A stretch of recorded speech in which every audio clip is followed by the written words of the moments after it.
मेरे प्रिय साधकों, प्रिय शिष्यों, आप सभी को बहुत बहुत आशीर्वाद। अभी चल रहा है श्रावण मास, शिव मास, और इस श्रावण मास में हम सब भगवान शिव का अभिषेक करते हैं। क्या श्रावण मास केवल अभिषेक के लिए ही है या इसके साथ कोई विशेष बात है? बहुत बड़ी बात है और आज मैं आपसे उसी विशेष बात की चर्चा करूंगा। श्रावण मास प्रारंभ होता है गुरु पूर्णिमा के दूसरे दिन। इसका अर्थ है कि गुरु रूप में शिव अपने साधकों की मनोकामना पूर्ति के लिए उन्हें पूरे महीने एक विशेष साधना के लिए प्रेरित करते हैं। यो गुरु स शिव प्रोक्तो यह शिव स गुरु स्मृत। ऐसा है कि गुरु शिष्य के जीवन में शिव रूप में आते हैं।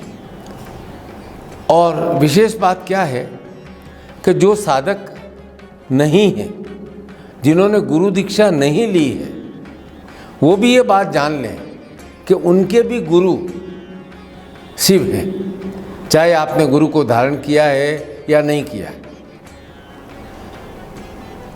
हम सब के लिए शिव का पूजन, अभिषेक बहुत महत्वपूर्ण है, क्योंकि संसार की सारी विद्याएं, उन सारी विद्याओं के गुरु कौन है? शिव। और शिव इस संसार के प्रथम गुरु हैं, इसलिए उन्हें कहा गया है आदि गुरु। अब मैं आपको यह स्पष्ट कर दूं कि शिव की साधना, उपासना किए बिना आप स्वयं भी अपने आप को नहीं जान सकते हो। आप अपने अंदर की आत्मा से ही परिचित नहीं हो सकते हो।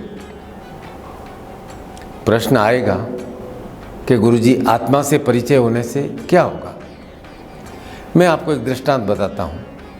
यदि आप किसी के घर कुछ दिन रहने चले गए और वहाँ पर उस घर के मालिक से ही आप बात नहीं करो, वह आपको बार बार आवाज़ भी दे और आप इग्नोर कर दो, तो बताओ आपको उस घर में ठहरना कैसे लगेगा? बहुत भारी भारी लगेगा, उदासी भरा रहेगा। तो भाई, यह घर, आपका शरीर जिसमें आप रह रहे हो, उस घर का मालिक कौन है? आत्मा है। तो भाई, ये जो जीवराम है, अपने आत्माराम से बात नहीं करेगा तो क्या होगा? हमारे जीवन में निरंतर उदासी बढ़ेगी। और यही हो रहा है, सब जगह उदासी बढ़ रही है, क्रोध बढ़ रहा है। हर कोई, चाहे बच्चा हो, बूढ़ा हो, जवान हो, थोड़ा थोड़ा उदास रहता है, क्योंकि मन में रस का अभाव हो गया है। उसको किसी बात में रुचि नहीं लगती है। अब आप बताओ, इस धरती पर रस का स्रोत क्या है? धरती को भी तो रस चाहिए ना। रस का स्रोत है वर्षा, और वर्षा सबसे ज़्यादा किस मास में होती है? श्रावण मास में सबसे अधिक। और श्रावण किसका महीना है? हमारे भगवान शिव का। इसका अर्थ ये है कि हमारे जीवन में रस के स्रोत शिव ही हैं। और जब हम शिव से दूर हो जाते हैं तो हम रस से विमुख हो जाते हैं। इसलिए बढ़ती हुई उदासी का मूल कारण आपके भीतर, हमारे भीतर शिव भावना की कमी होना है। आप सोच रहे हैं कि शिव भावना क्या है? यह भी मैं समझाता हूँ। एक कथा पहले सुनो।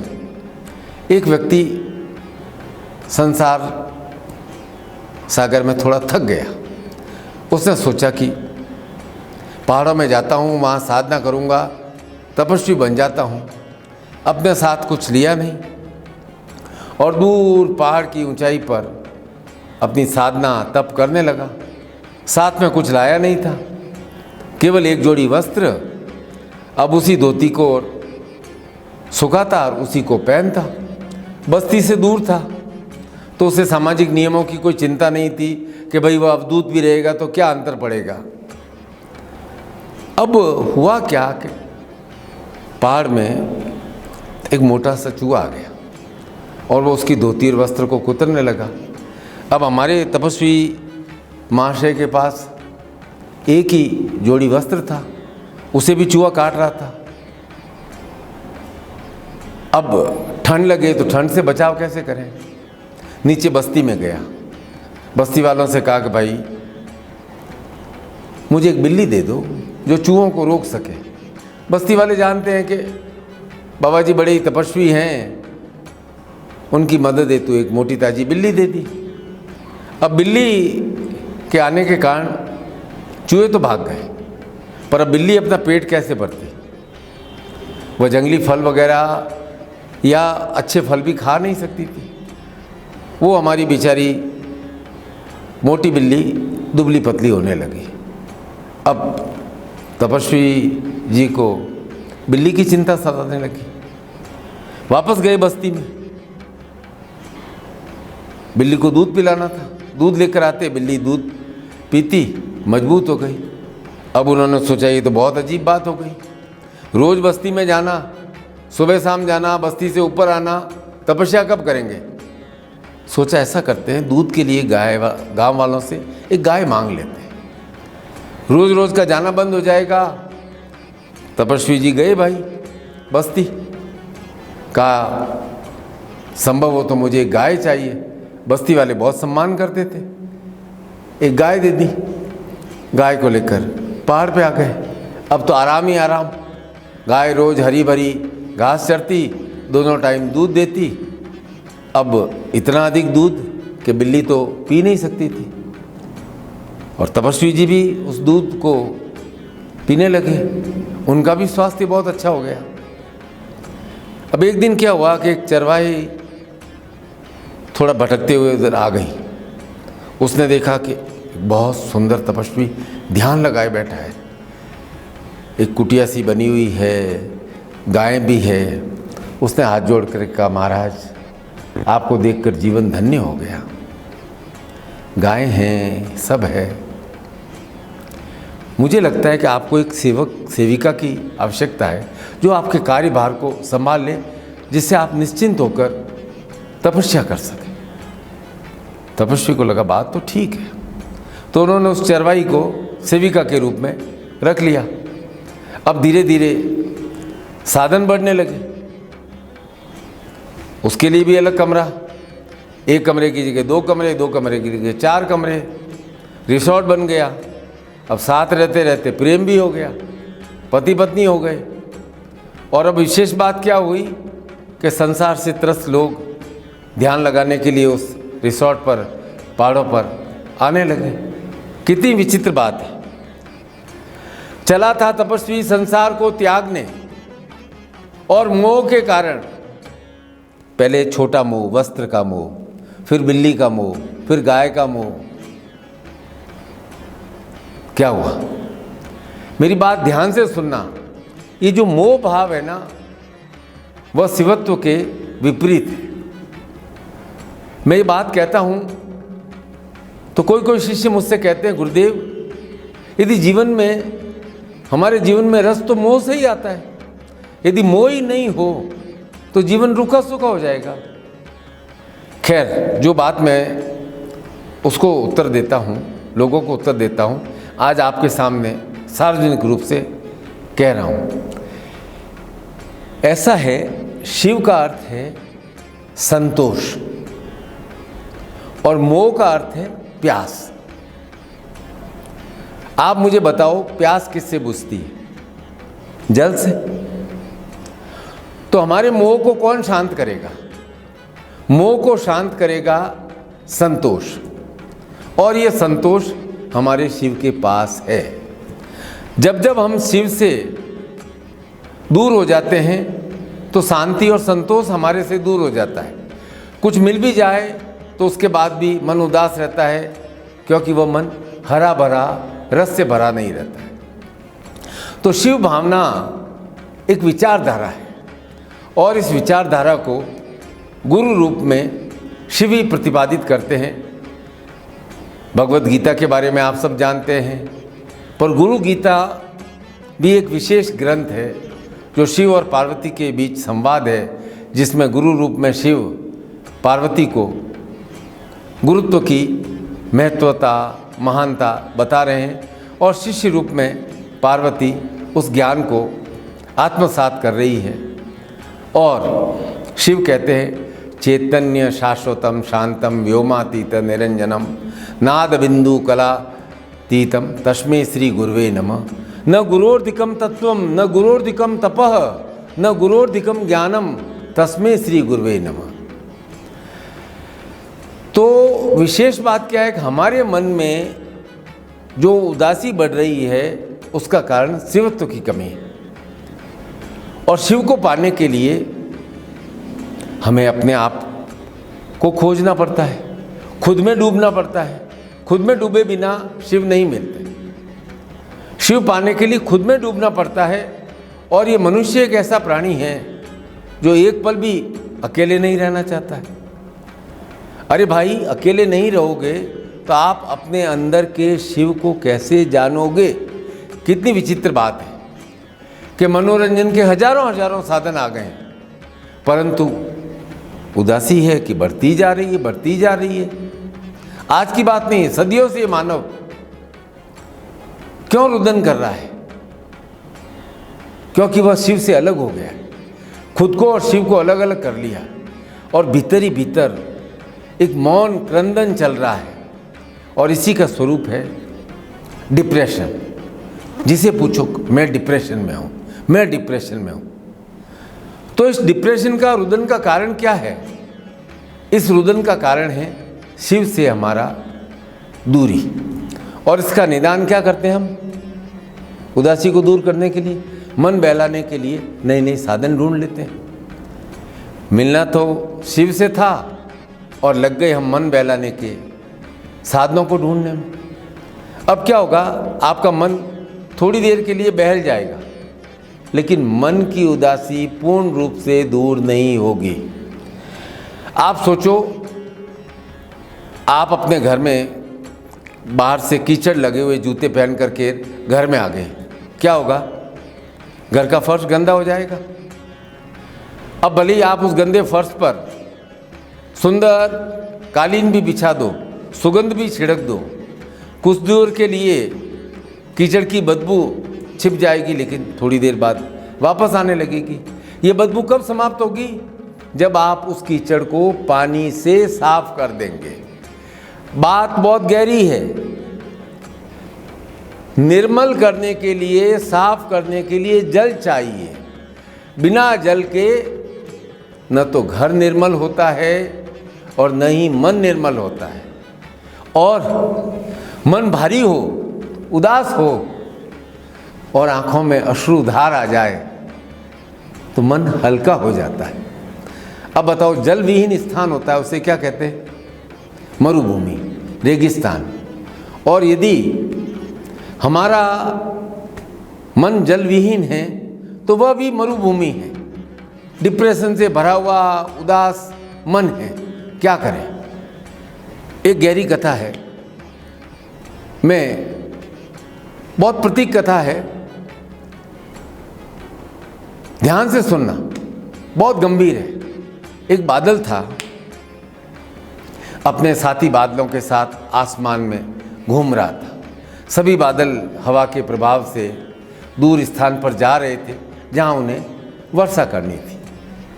अब एक अकेला आवारा बादल लीक पर चलने को तैयार नहीं था। वो बोला, मैं तो अलग चलूँगा।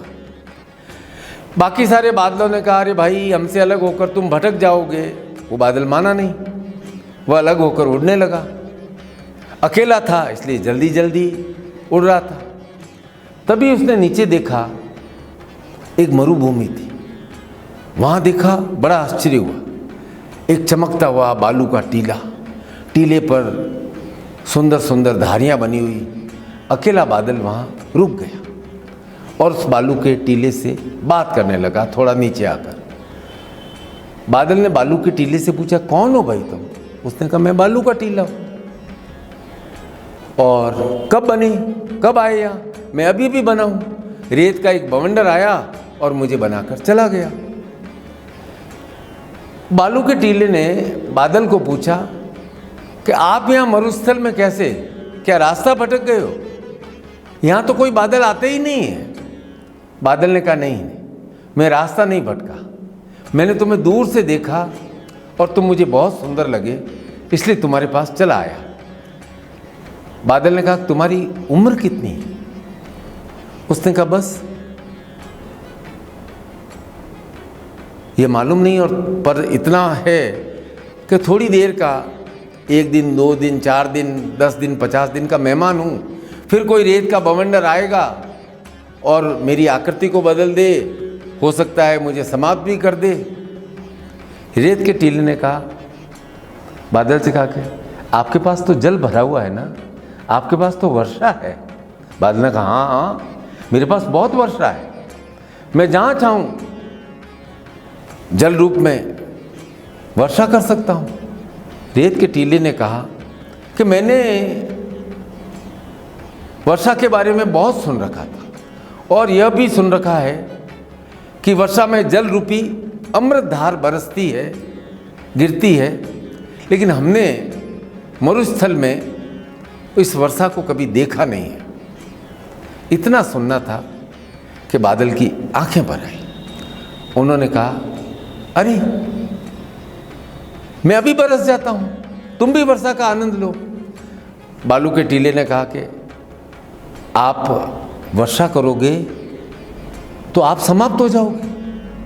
बादल ने कहा देखो भाई, मुझे समाप्त तो हर हाल में होना ही होना है, पर मैं यहाँ तुम्हारे ऊपर बरस गया तो एक विशेष कार्य हो जाएगा, तुम अपने जीवन में वर्षा का आनंद ले सकोगे। मैंने दूर से देखा तो मुझे लगा कि तुम मुझे बुला रहे हो, तुम्हें मेरी आवश्यकता है, और तुम्हारे पास आकर मुझे यह लगा कि तुम्हें जल की प्यास है, और मेरे जीवन का यही ध्येय है, यही अध्याय है कि मैं तुम्हारी जीवन की प्यास को पूर्ण करूं। उसके बाद बादल उस रेत के टीले पर मरुस्थल में घनघोर रूप से बरसने लगा। वर्षा से भीगकर उस मरुस्थल में कुछ घास फूस निकल आई। बाकी के बादलों में भी देखा, करे वो बादल तो मंजिल पर पहुंच गया, उसे ढूंढते ढूंढते आए और उस अकेले बादल के साथ सब वहां बरसने लगे। अब मरुभूमि में घनघोर वर्षा हो गई। हरियाली के कारण हर साल बादलों का एक समूह आता, बरसता, और उस मरुभूमि में एक विशाल उद्यान बन गया, हरा भरा बन गया। ये कहानी आपकी ज़िंदगी से मिलती जुलती है। मन मरुस्थल, बवंडर, आज कुछ कल कुछ, और मन में रस की चाह कि मेरी प्यास बुझे। जब वर्षा से एक मरुस्थल हरा भरा हो सकता है, बदल सकता है, तो याद रखो ये रस है, जीवन को पूर्ण रूप से बदल सकता है। और हमारे शिव हैं रसेश्वर शिव, हमारे जीवन में, हमारे नीरस जीवन में रस संचार लाते हैं। वे रस अधिराज हैं, नटराज हैं, महामृत्युंजय हैं।